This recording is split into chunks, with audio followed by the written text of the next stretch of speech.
most time class, Mr. Dowd here. Hope everyone's having a fantastic Tuesday. Hope everyone had a great long weekend from Memorial Day. So today we're going to start our final project of the year. It is going to be 3D modeling any character you want. It can be from a TV show, video game, as long as school appropriate, right? So so any TV show, any video game, any movie, anything. So personally, I'm going to do SpongeBob because he's my all-time favorite. So let's go ahead and label it SpongeBob.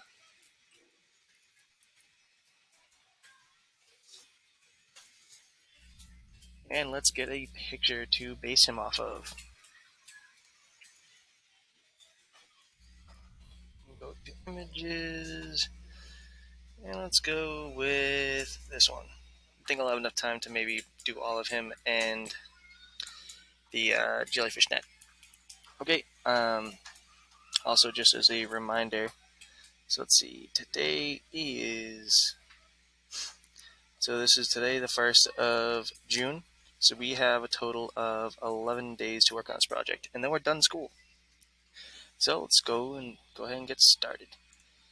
So obviously the first thing I'm going to do is make a box, make it big, make it thin though. I like to keep things uniform, so let's go with 110 by 90.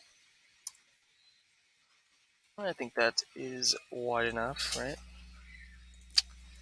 Also, he has to be yellow. Cool. So that's my basic SpongeBob. I'm going to eventually stand him up and rotate him, but not at the moment.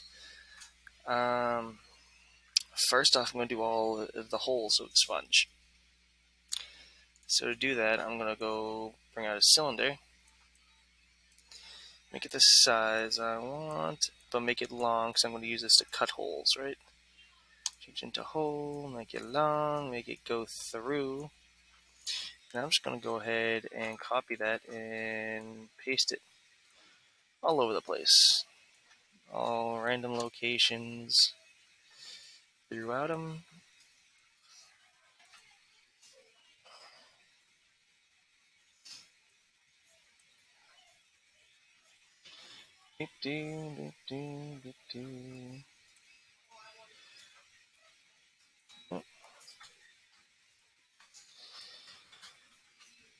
From the top view, you can get maybe more of a random-esque side to it.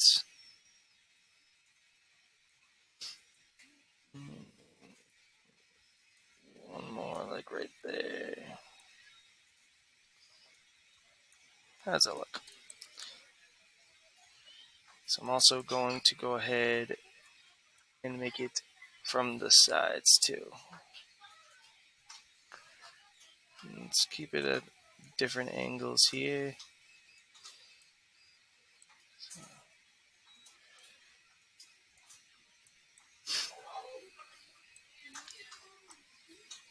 Yeah, maybe not as steep of an angle. Yeah, that looks good. So maybe something like that, and it'll cut through. Bring this over, rotate it, and place it in. Alright, so that's all I'm going to do for today. I'll continue tomorrow adding more holes, but before I do that, I want to see how this looks. So let's go ahead and group them. Cool, looks a little bit like Swiss cheese. So yeah, I got to continue doing the holes on the sides. But that'll be for next class. Alright guys, hope everyone had a fantastic weekend. I will see you tomorrow.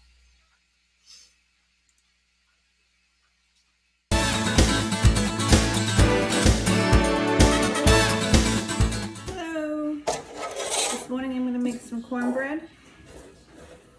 Yum, right? You can have it with pretty much any meal or as a snack. So this is from a mix. I'm going to add 1 egg.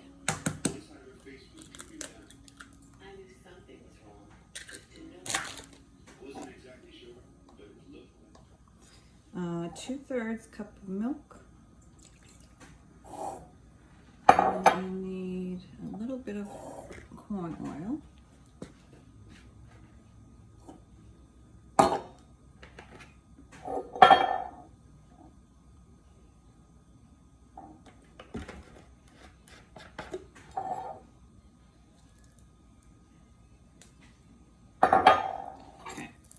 mix it up.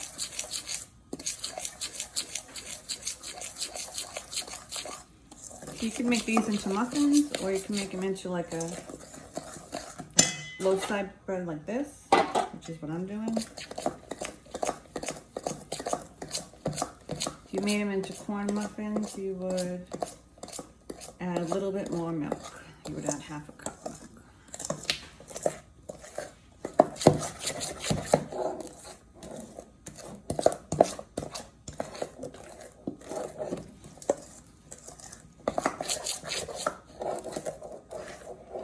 All right, so that's good.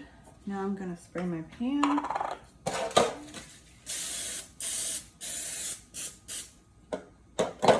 Ooh.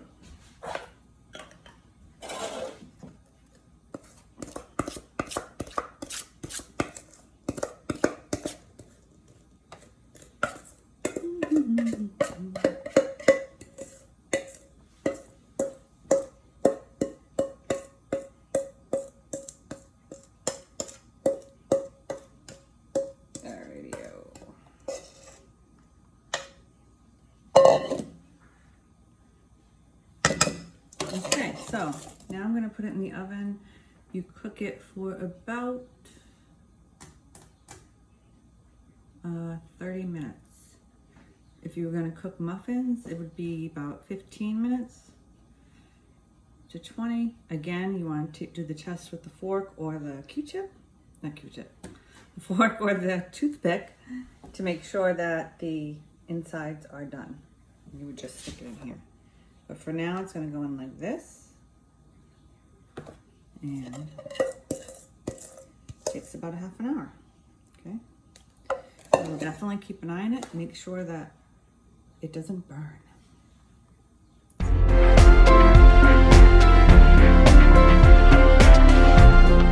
Hey Gators, welcome back to Language and Play. We are going to move on to scene number 3 today. We're moving right along on our outline. All right, so scene number 3. This is where the characters face the conflict and try to overcome it. This is the big moment in the show. All right, so this is going to be when Vlad gets captured by the Hungarians.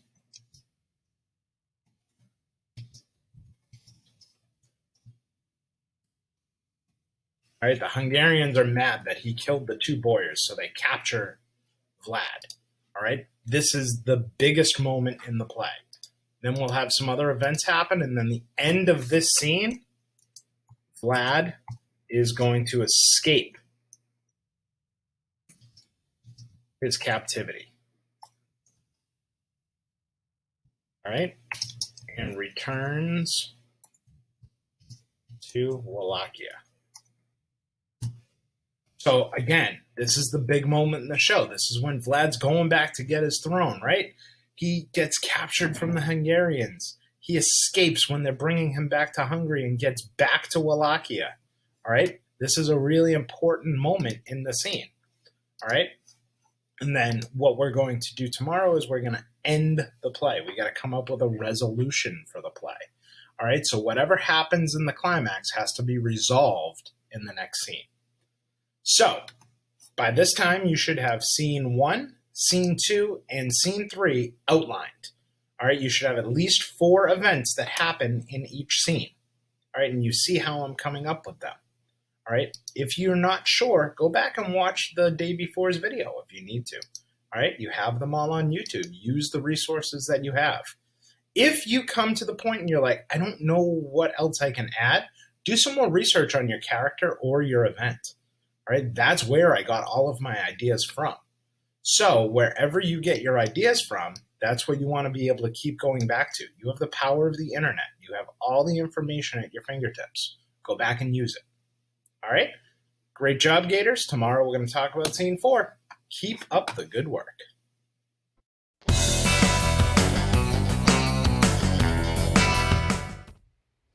All right, guys, today's the last day we're going to be working on this owl rock. So mostly today I'm going to be just adding some little thin white lines around the beak. And then we'll just do like a little white highlight similar to this bird. You can kind of see it in this eye. Just a little white highlight on the yellow part of the eye, I think. Or maybe touching the black. I don't know yet. All right, so here's our little rock.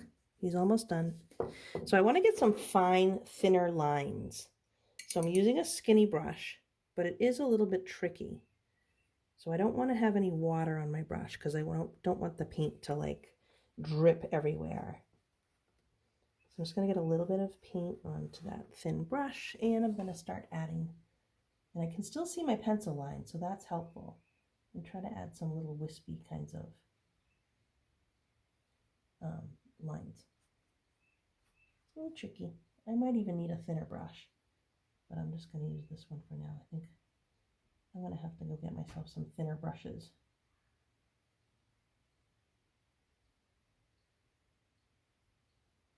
I don't want to do too many of those little lines, but just enough. And then I'm going to grab a little more white just to kind of go around.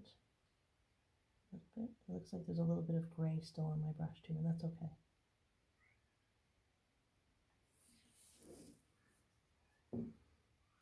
Or maybe there's a little, looks like there may have been a little bit of yellow still on my brush, which I don't really want, but that's why it's important to clean your brush. It looks like I didn't completely clean that brush, but it's all right. I'm gonna get some white that's just straight out of the tube again.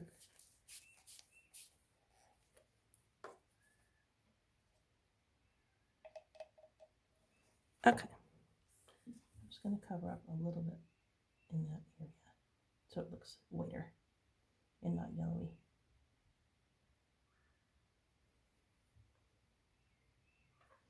All right, now I'm going to do a little highlight in the yellow part. So right about here.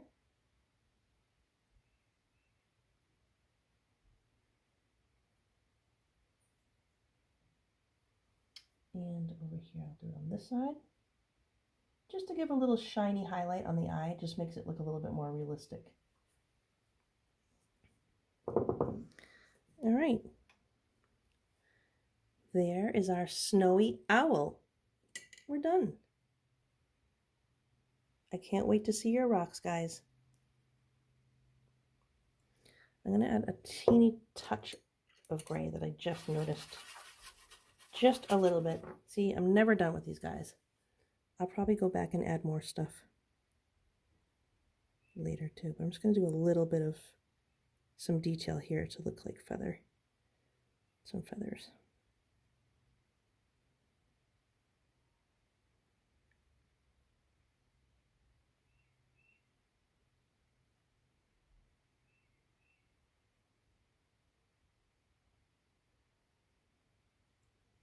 All right, I'm done. I really mean it this time. Go find some rocks, guys. We'll be painting more rocks another time. See you later.